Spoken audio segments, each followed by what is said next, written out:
Assalamualaikum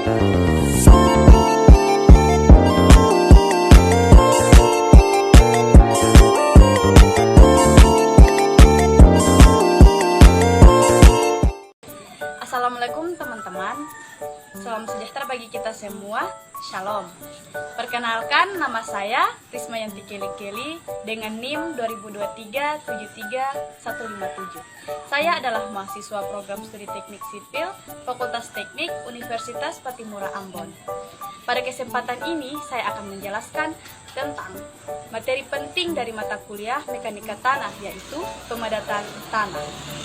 Pertama-tama saya ucapkan terima kasih kepada Bapak dosen mata kuliah Mekanika Tanah yang telah memberikan kami pemahaman ilmu tentang mekanika tanah dan khususnya pemadatan tanah.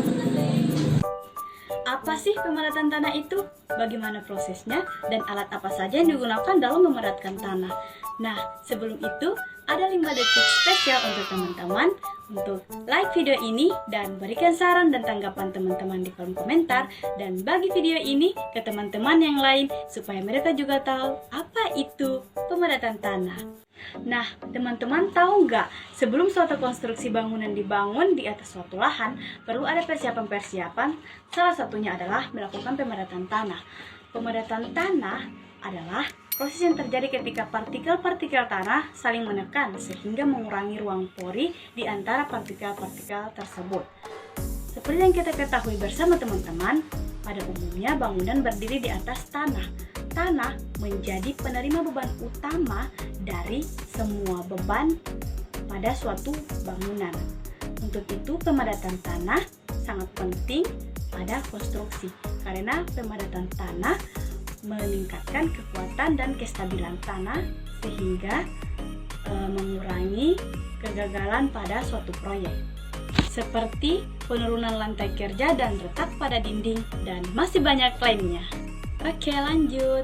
Pemadatan tanah biasanya dilakukan setelah lahan dibersihkan dari pepohonan, semak belukar, atau bebatuan yang mungkin akan mengganggu proses konstruksi. Dalam pemadatan tanah ada beberapa tujuan dan manfaatnya. Yang pertama, tujuan dari pemadatan tanah. Tujuan dari pemadatan tanah yaitu untuk meningkatkan kekuatan dan stabilitas tanah serta mengurangi keausan dan erosi pada tanah. Adapun manfaat dari pemadatan tanah, yang pertama meningkatkan kekuatan tanah, dan yang kedua meningkatkan kekuatan geser pada tanah, dan yang ketiga mengurangi permeabilitas tanah, dan yang keempat mengurangi kompresibilitas tanah. Pasti teman-teman bertanya-tanya, apa sih kompresibilitas dan permeabilitas tanah itu? Jadi, permeabilitas tanah adalah ukuran seberapa cepat air, gas, atau akar tanaman dapat melewati tanah. Sedangkan untuk kompresibilitas tanah adalah kemampuan tanah untuk menyusut volumenya saat dikenai beban mekanis. Ada 5 faktor penting yang mempengaruhi pemadatan tanah. Yang pertama, jenis tanah. Kedua, kadar air. 3, energi pemadatan. Yang keempat, jumlah dan daerah pemadatan. Yang kelima, alat pemadat. Kita bahas yang pertama, yaitu jenis tanah. Jenis tanah dibagi menjadi 2, jenis tanah pasir dan tanah lempung. Tanah pasir lebih kasar dan mudah dipadatkan karena rongga antar partikelnya itu lebih besar. Sedangkan tanah lempung itu partikel tanahnya lebih halus dan memiliki daya kohesif yang tinggi. Faktor kedua yaitu kadar air. Kadar air dibagi menjadi 3, yaitu kadar air rendah, kadar air optimal, dan kadar air tinggi. Kadar air rendah menyebabkan partikel tanah sulit untuk bergerak dan sulit untuk dipadatkan.